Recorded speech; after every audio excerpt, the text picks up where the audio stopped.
Today on Locked On NBA, the Kawhi scandal threatens to derail the Clippers season. Alperen Sengun is making a leap, and the NBA got the All-Star game wrong again.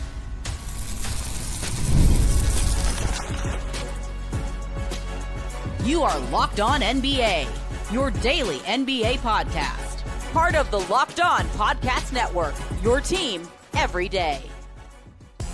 All right, welcome to Locked On NBA. Thanks for making us your first listen of the day. We are free and available wherever you get your podcast. Part of the Locked On Podcast Network, your team every day. Today's episode is brought to you by FanDuel. Football season is closer than you think. It's this weekend, and right now, new customers can bet just $5. If your first bet wins, you're going to get $300 in bonus bets. Download the FanDuel app to get started. I'm Wes Goldberg, and we're talking about a new All-Star game format. And according to one of our hosts, the next superstar to join the ranks of Jokic, Luka, and Giannis. And we're doing it with the help of Locked On's local experts. And I have two of the best with me, as always, from the Locked On Nuggets podcast. He's a senior writer at the Action Network, Matt Moore. And from Locked On Bulls, he's also a Bears and Bulls creator for Bleacher Report. It's Haize, guys.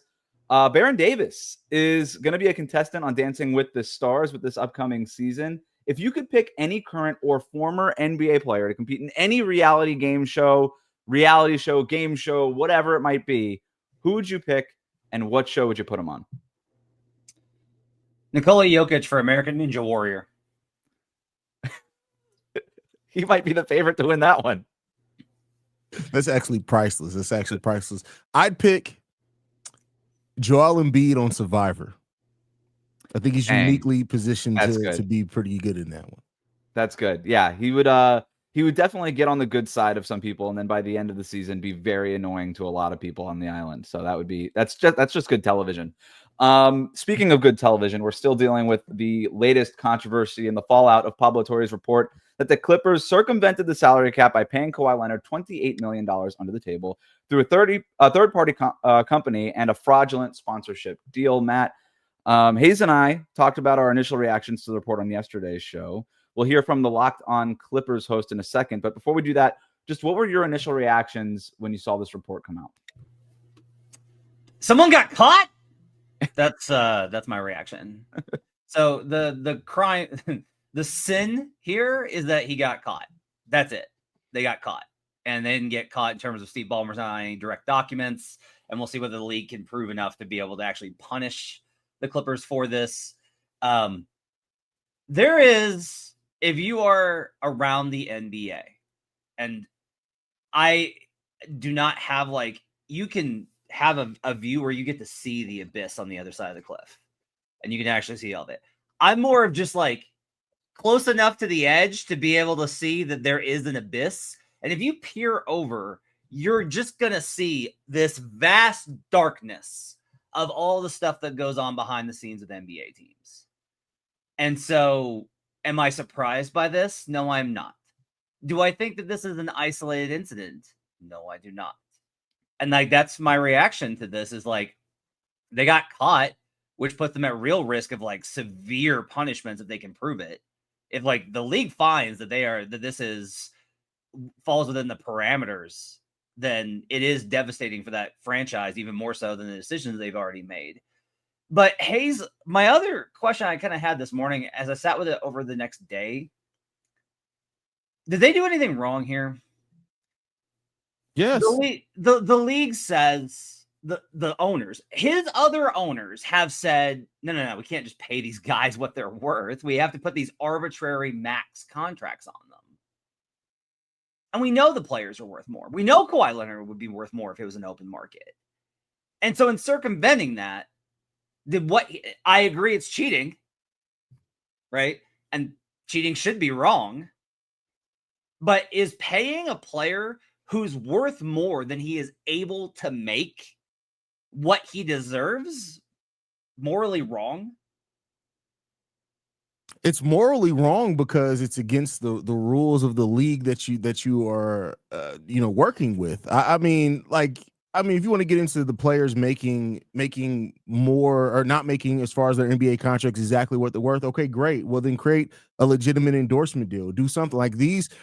Nobody's to say that something can't be legit just because an NBA owner is part owner in another company. But I think it's specifically the nature of this deal with the Los Angeles Clippers that makes it wrong. The fact that it did seem like he didn't do anything for it. Like, at least get out there and promote some hamburgers, do something in that sense of it. Like, that's all you got to do. Like, knee braces. There's so many legitimate things that Kawhi Leonard could promote and get money for. But like, I think it's the nature of this one specifically. But like, I do think that, eventually that, if you can get endorsement deals as part of your negotiations or whatever, when you're doing it, like, to supplement things, that's great. Do that. But I think it's the specific nature of this deal and the under table kind of whole thing around it that makes it wrong here. I want us to think about the former owners that have been in this league and their approaches to various things. Especially, I want to think of, I don't know, like, let's just say hypothetically, there was another owner that operated in like a similar city called, like, I don't know, Los Angeles. And that owner famously was very close with a player called, I don't know, Special Effects Johnson. And those players, and those two were known to be very close in a number of ways.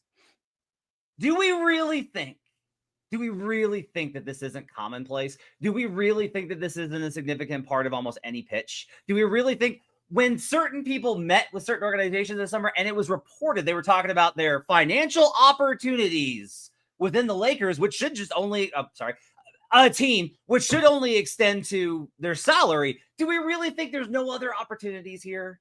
Which isn't to say that Ballmer can't get punished because he got caught. Yeah. He dealt with a company that allowed him to get caught. But I'm just going to keep maintaining this. That's the problem here, is that the NBA has one golden rule when it comes to all of this stuff that happens with superstars. Don't get caught. And they got caught. Don't be dumb, right? I respect the altruistic moral approach that Matt is taking here. I get it. But, he also made over $300 million in his career so far, Kawhi Leonard has. I'm not exactly like shedding tears for Kawhi. No. This isn't about, no, far be it for me to be one crying tears for Kawhi Leonard. I've made my thoughts on that gentleman very clear throughout his career. But the point here is more of the outrage I think that we're seeing is hilarious to me when I'm just like, do you really think your team isn't doing that? So do you really think that's not happening? I know my team's not doing it. That's true. That's very true. Maybe. I mean, Wes, like, again, this is a hypothetical. This is a hypothetical for the lawyers listening. If it was found that Bam Adebayo had a job on a cruise ship that was out at sea while he was playing in NBA games, would you be surprised? That he was working on a Carnival cruise line? Yes, I would be mildly surprised. But I think the difference in that hypothetical is that he's actually doing the work. He mentioned that he's working on I'm saying he has a job on a cruise ship. Oh, he's got a salary. I see. And at the same time, he's playing in the NBA. I think you're right in terms of they got caught. The other problem here is that they basically created what amounted to be essentially a shell corporation at the end of this thing in order to facilitate that money. Haize is right. Just retweet something. Do something to help this. It was the hubris. It was the fact that these billionaires and millionaires and NBA stars thought that they could get away with it, and I do think that deserves some outrage. We also know where this came from. Mm-hmm. Like, we know that this wasn't. Do you think that Haize? Do you think this was Ballmer's idea? Do you think this was the Clippers organizer Lawrence Frank's idea, or do we think this was Uncle Dennis? Oh, that's a great question. I don't know. I'll put nothing past Ballmer. Like, Ballmer's a little too cheery sometimes. The guys that smile too much have the darkest secrets going on there. I think it was a Ballmer thing. I think this is Uncle Dennis. I think this is 100%. I think this is what was demanded by the superstars in play here. Which, and you talk about, like, just tweet something. No, like, Kawhi Leonard's entire thing has been, I don't care. He doesn't care about anything. That's been very evident. He doesn't care, nor does he have to, because he's really good at making jump shots. Like, that's the reality that we're talking about here. John Corrales, Locked On Celtics, Boston Sports Journal, has exclusive information that they obtained about this report that indicates it was even more money. John's going to talk about it on Locked On NBA Game Night tonight. So make sure you tune in, turn on the notifications, and watch that show tonight. We are going to pause the Clippers conversation here. We are going to hear from the Locked On Clippers host about how this could impact the Clippers on the court. Plus, Alperen Sengun went head-to-head with Nikola Jokic in EuroBasket and won. Is this foreshadowing a major leak? We'll talk about all of that next here on Locked On NBA. Today's episode is brought to you by FanDuel. The NFL season is almost here, and FanDuel is making sure you're ready for kickoff with a can't-miss offer. Right now, new customers can bet just $5, and if your bet wins, you're going to get $300 in bonus bets to use across the app. That's right. If you just win your first $5 bet, you're going to get a bunch of cash to bet a lot more stuff and enjoy this NFL season with. Cowboys-Eagles kick off the NFL season Thursday night tonight. The Eagles, 8.5-point favorites on FanDuel. Maybe is that a little inflated because of the Cowboys trading Micah Parsons? Maybe. If you think so, you could take the Cowboys to at least cover. I don't think they're going to win. But if you are ready to play, download the FanDuel app now by visiting FanDuel.com to get started. That's FanDuel.com to place your first $5 bet. Let's hear from the host of Locked On Clippers. This is Dime Dropper, whose biggest concern is how this impacts the Clippers on the court. It was going great for the Clippers, relatively speaking, all things considered. But the train is never late when it comes to the Clippers dealing with, some scandal right before their season gets going. I mean, even this time last year, like the state of Kawhi's knee. When it comes to penalties, man, I mean, there are first-round picks to lose. Like, they're going to find them. Like, this ain't like a trade, you know what I'm saying, where you can only trade like 7 years in the future. It's like whatever you have, they'll find a way to take it. Fines. Like, we just talked about the wealth of the ownership group here. Like, a fine is a slap in the wrist. There's a chance that nothing happens with Kawhi. He's allowed to play basketball. He goes about. Tyronn Lue, like, I'm sure nothing's going to affect him at all here. This is if Kawhi is able to play, Tyronn's going to be able to coach. But the front office, I don't think anything's protecting the front office here, and I wonder how that's going to go. Matt, I see you shaking your head there. Do you think the front office will face any penalties here? Oh, I was agreeing because there's nothing protecting the front office. So one thing I'll tell you right now, Kawhi Leonard's not facing anything. Nothing is going to happen to Kawhi Leonard. Kawhi Leonard skates on this. There is nothing. Even though I'm like, based off of how this was established, I'm very, like I said, I think this is probably an Uncle Dennis idea.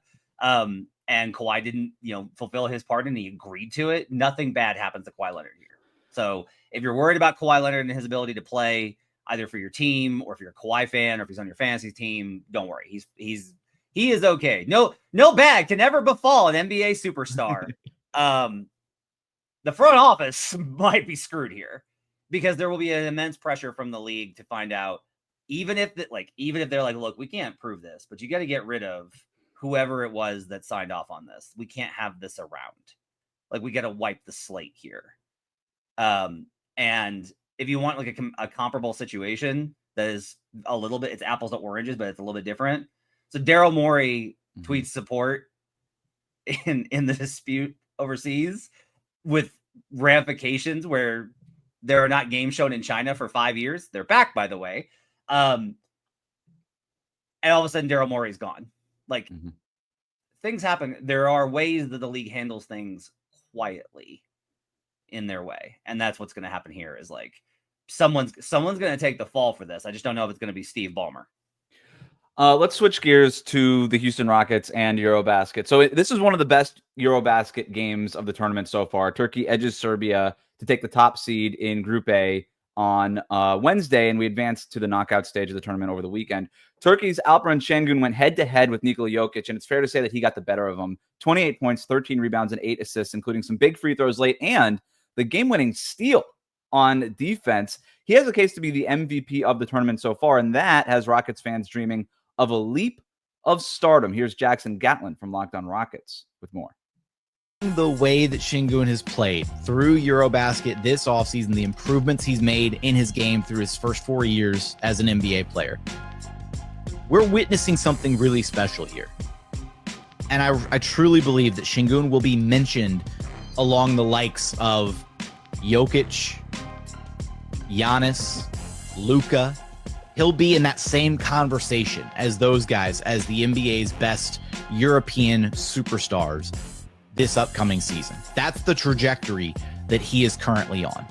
He's grown tremendously as a defender since becoming an NBA player, to the point that he is a plus level defender. He is a versatile, good defender. He got the defensive stop. He switched out onto a perimeter player and forced the steal to win the game. How many bigs can do that? And not only that, but he was dominant on the other side. He put up 28 points on good efficiency, was raining threes, and was facilitating at an unbelievably high level. He was 2 assists shy of a triple-double. We are watching something incredibly special. There's no other way to put it here. Haize, I know where Matt falls on this. I want to hear from you first. Are you going to take Jackson's side, or are you going to take Matt's side on this? I mean, in between, I'm going to sit on the fence here about it because, like, in the same time, what Alperen did is amazing, in EuroLeague, and it's great to see. I need to see it translate over to the NBA, but like what he did here could be a precursor. Like we've seen it before. It's not like we've never seen a player, whether it be in Olympics or international play, really, step up and then ride that momentum into the season. We've done it. Paul George has done it. Other players have done it. I just need to see it before I believe it all the way that he's going to be that level of player and is going to be able to do that consistently in the NBA. Amazing is a strong word. So on Locked On Nuggets, I made an entire segment the night before this game, purposely the night before this game, knowing that Turkey was probably going to win this game given Bogdan Bogdanovic's injury. And Turkey's shooting like 40% from three. That Sengun does not belong in the conversation with Nikola Jokic. Like you shouldn't compare them. Like you shouldn't call him baby Jokic. And it's like still true. I said like he's probably gonna have a great game and they're gonna win the game. And they did. Congrats on having a great EuroBasket game. Again, I want to be very clear on this. I said on the show is not that I think EuroBasket is less than the NBA. Some people will talk about it like, well, at the next level. And I'm like, no, they're just different. Like you can dominate in EuroBasket, and guys in the NBA that dominate in the NBA have struggled in international basketball. True. We see that in the Olympics all the time, right? So it's just entirely different. And if we were talking about Jokic and Sengun as international players, Jokic would still be much better and totally more impactful. But like at least like there's a little bit of a conversation that we could have. But we're not. Like I was talking about them as like NBA players. Because like that's entirely different. It just is a different type of environment against a different type of competition with different types of style. The biggest thing is just that Sengun still doesn't shape the game. And that might be honestly just that he was buried behind KPJ and Jalen Green for the first 2 years of his career. And then behind a defensive mindset and then Fred VanVleet, like having to make room for a lot of people. Udoka's never really been like all in on Sengun. He has reluctantly put him in these positions. So he could be at this level, but to me, it's more about a stylistic thing. I've just said he reminds me a lot more of Sabonis. Like that's just what he reminds me of. It's just like the way that his body is, the way he plays, the types of shots that he takes. He reminds me a lot more of Domantas Sabonis, who led the league in triple doubles 2 years ago, but doesn't shape the game the way that Nikola Jokic does. That's all. Also, just as a warning, Jackson, if you're watching EuroBasket during world history, you're going to get caught and your mom's going to be really mad. Just heads up. Haize, the Sabonis comparison is interesting, and a lot of Rockets fans will call Sengun sort of baby Jokic. Does that matter, or can he actually join the ranks of some of these the best European players in the NBA, regardless of the style of his play? Like, does he have a chance to get on that level of, Jackson mentioned Jokic, Luka, Giannis. These are top 10 at minimum guys in the NBA. And if I was going to be devil's advocate here, we've seen bigger surprises than Alperen Sengun, right? Jokic was a second-round pick. Giannis was the 15th pick in his draft. Sengun was 16th. He's right there.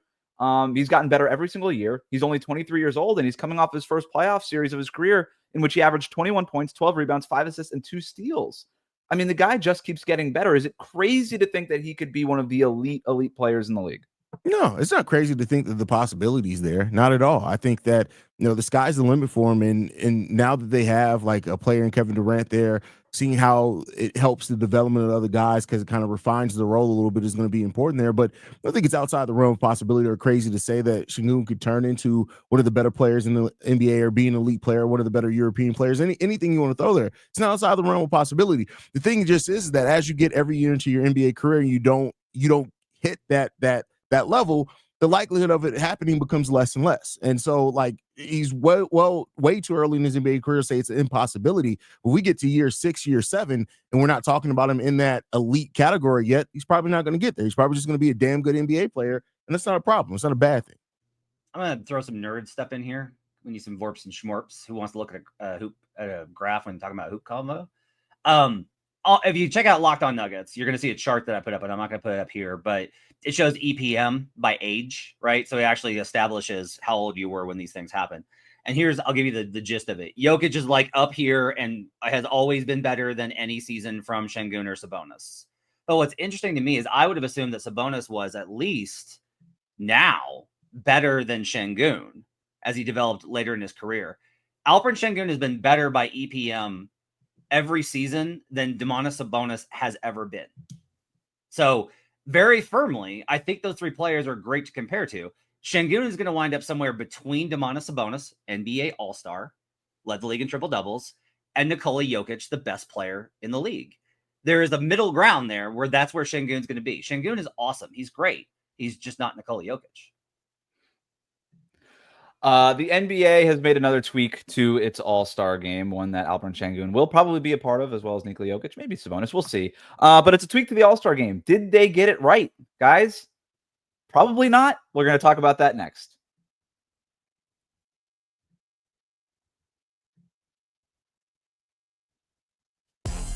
Thanks for making Locked On NBA your first listen every day. The Locked On Podcast Network has a show for every team. Check out Locked On Rockets, Locked On Clippers for more from the local experts on today's top stories. This is a game that we're going to call NBA Consultant, fellas. We got a bunch of different topics that we're going to talk about. We're going to act as consultants for the various parties involved here. And we're going to start in Brooklyn, where Cam Thomas is picking up his $6 million qualifying offer to return to the Nets next season, according to ESPN. The Nets reportedly offered Cam Thomas a 2-year, $30 million deal with a team option that second year, but he declined it. Looks like Cam Thomas instead is going to bet on himself and will enter free agency as an unrestricted free agent next summer. Haize, would you have, if you were Cam Thomas's consultant here, would you have advised him to do what he did, bet on himself, or would you have advised him to say, you know what, take the $30 million, even though maybe there's a team option on that second end of it, and just take the money? What would you have done? No, I would have advised him to bet on himself with this one. It's not like the Brooklyn Nets are a franchise that has like this clear path where they're going anywhere. And while the money was decent, Cam Thomas he's going to be in his third straight year this season having over 20 points per game, and we've seen that's going to get you about what the Nets were offering. I just think when you look at it, I don't see him getting offered much worse, as long as no injuries or anything like that, much worse than what the Brooklyn Nets offered him. And he could lock it in for more long-term and maybe even get a player option. So I think this is the best for him specifically. I think this was the best, but for him the best to bet on himself. So because Cam's been in the situation for what feels like 7 years, I've had a lot of time to kind of break down his game and look at all the factors. Cam's really good, man. There are indicators you can find even on these lost teams. Here's one in particular. So if he's surrounded by G Leaguers as he was last year, literally G Leaguers, and shout out to the G League, which I love, and he's still got this high assist rate, higher than a lot of the contemporaries, higher than guys like Anthony Simons and Tyler Hero, and he's surrounded by guys that can't shoot. What does that mean? It means that he's creating stuff that's easy. He's creating easy shots. Cam's much more of a creator, I think, that he gets credit for. Is he a chucker? 100%. But that does not also mean that he doesn't have passing chops. He's got this ability. All the indicators are that Cam Thomas really is not this type of, he is slightly above what the Nets are looking at him as. If he was what the Nets are looking at him as, which is just like, look, man, you're just a volume chucker, and that's all you're ever going to be, and we're not going to pay premium for that, then I would understand the position. But I don't think that that's who Thomas is. And I think that he is going to get this opportunity to show that he's not that and to be able to capitalize off that. And my only hope is that he has a great season, stays healthy, and then proves to some team and shows the Nets why they were wrong not to believe in him. There's also going to be a lot more cap space available next summer for somebody like Cam Thomas to potentially pick that up, and he'll be unrestricted, which will also allow him to go field some of those other offers. That said, there are still some pending restricted free agents. Haize, Josh Giddey with your Chicago Bulls. Still no resolution on that. Golden State still dealing with Jonathan Kuminga. There's Quentin Grimes, still a restricted free agent for Philadelphia. If you guys can consult any of them to take the Cam Thomas route and bet on themselves, who would you pick, Haize? Ooh, probably Jonathan Kuminga. Because not only I think that's just a bad situation for him, for a coach that doesn't believe in him and is going to use him very inconsistently, even if he takes a little bit, ends up making a little bit less after the qualifying offer. I think that's still worth it for him to just get out of Golden State. I think that's what he wants there. He'd be the one I say, bet on yourself, take the qualifying offer out of the other guys. Our only options are Kuminga and Giddey. Is there somebody else in there? Quentin Grimes. Quentin Grimes. Oof. No, they should all sign. They all need to just they all need, not this qualifying offer. They all need to just like take the restricted free agency offer and lock in the money. Grimes, there's a reason that nobody's come out to kind of grab him and the Sixers. He's not going to have an opportunity. Even if he signs a QO, he's not going to have a chance to prove it. So he's risking injury on a year where he may not be able to improve his earning potential because he's got so much competition for touches on that team. Kuminga, you sign the qualifying offer and you're locking yourself in here for a year with the Warriors where they're not going to prioritize you and Steve Kerr doesn't like playing you. That hurts your ability long-term. And then Giddey, I just think that the Bulls are a little bit more leverage than these other teams. The Bulls have to sign him. Like they can't not sign Josh Giddey. They have to sign Josh Giddey. So I think that probably like he needs to make sure when you get traded for Alex Caruso and everyone's like, they didn't even get a pick, then that's probably a sign you should just take as much money as you can possibly get. Finally, according to Shams Charania, the format for the 2026 NBA All-Star Game is likely to be a round-robin tournament consisting of 3 8-player teams. There's going to be 2 U.S. teams and 1 world team. Shams also reported that the, quote, this is my favorite part, governors, team executives, and players discussed the format within the competition committee meeting, and the response was positive, end quote. I love that little part because I guess that's supposed to make us feel positive about it. But guys, if you were in the competition committee, would your response have been positive about these new All-Star Game changes? I would have been on my phone. I would have been playing Candy Crush or Clash Royale is what my kid plays. So that's what I've been doing. Well, I don't know. Haize, is the All-Star, here's the question. Is the All-Star Game worth saving? No. At this point, no. Just let it die. Let it die. Do something else around All-Star Weekend, but you could try all the different. Was this 3rd straight year of a format change? You can try all of this, and Silver's going to keep trying different permutations of this. Nothing's going to save it until the players care enough. Nothing's going to save it. It's always going to be where it's at right now. You need an MFer to come in and spark the competition. You need someone with Jordan's mindset. You need someone who's going to come in and be like walk in the locker room and just be like, hey guys, I know we're here for fun. I don't want anybody to get hurt. I'm coming for your throat. I want to win this. And if nobody wants to try except that person, okay. But I have a feeling that if one person tries, like you need someone to break that resolve. And it's got to be an all-star level player. But if they can do that could change it. But this format, I am skeptical that this format's going to make us care. This was clearly influenced by the NHL's Four Nations tournament, right? Like, this is what the idea is. It was so popular when the NHL did it. And I think the NBA is looking at the success that the NHL had on the same weekend. And it was like, oh, wow, everybody is way more excited about that than they are with our thing.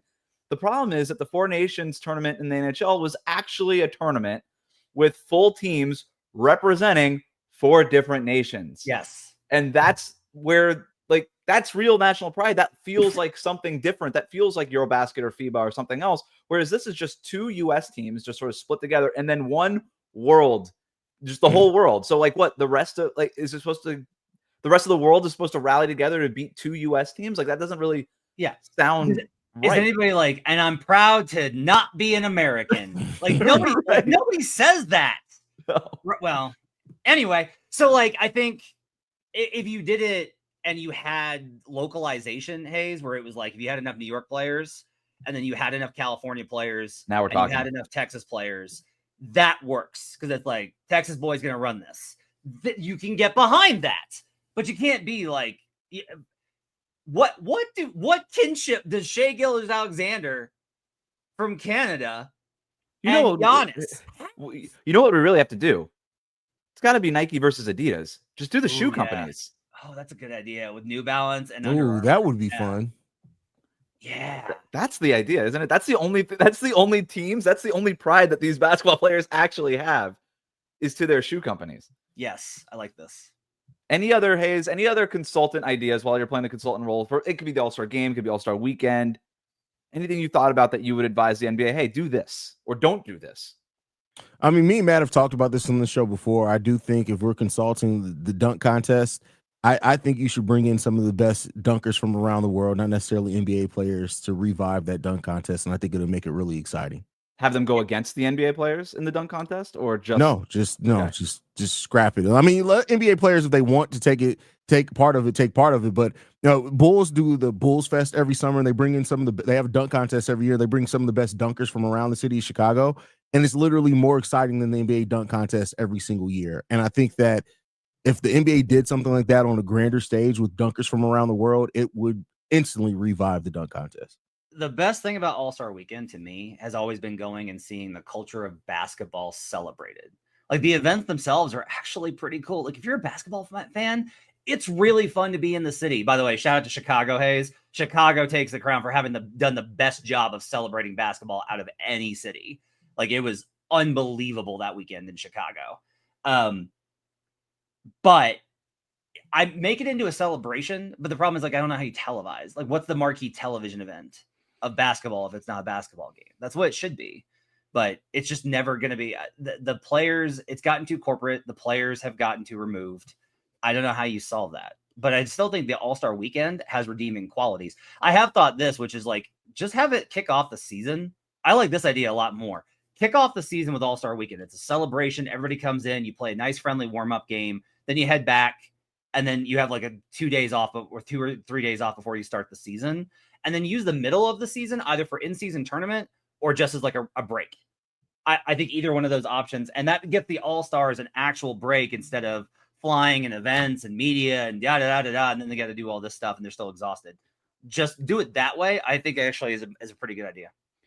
So I've ended up coming out the other side of this. Everybody says how corporate and capitalistic and all this stuff that the NBA All-Star Game has become. I'm almost just lean into it.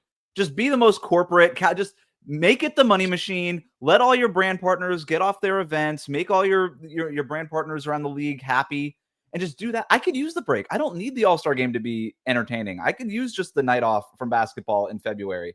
Just leave it. Make it a giant concert. Do the things that you're doing. Just don't be so apologetic about it, is my problem with the NBA. We're like, no, it's actually going to be fun this time. No, it's not. Leave it the way it is. Let the corporations do the corporation things. Let the players come out, travel to the thing, do their events, jog up and down the court for a few minutes and then call it a night. Instead of the round robin with the international teams and everybody else, just do it by corporate sponsors. Yes. Because a Subway with just Eat Fresh on the front in green and yellow would actually be a pretty sick jersey. Maybe have the players play for a sponsorship deal. Yes. It's like, hey, the winning team, everybody gets sponsored by Subway for a year. Congrats. Haize, if that happens, would Drake get a team together? He probably would, because he's an attention whore, but he shouldn't. And then Kendrick can put a team together.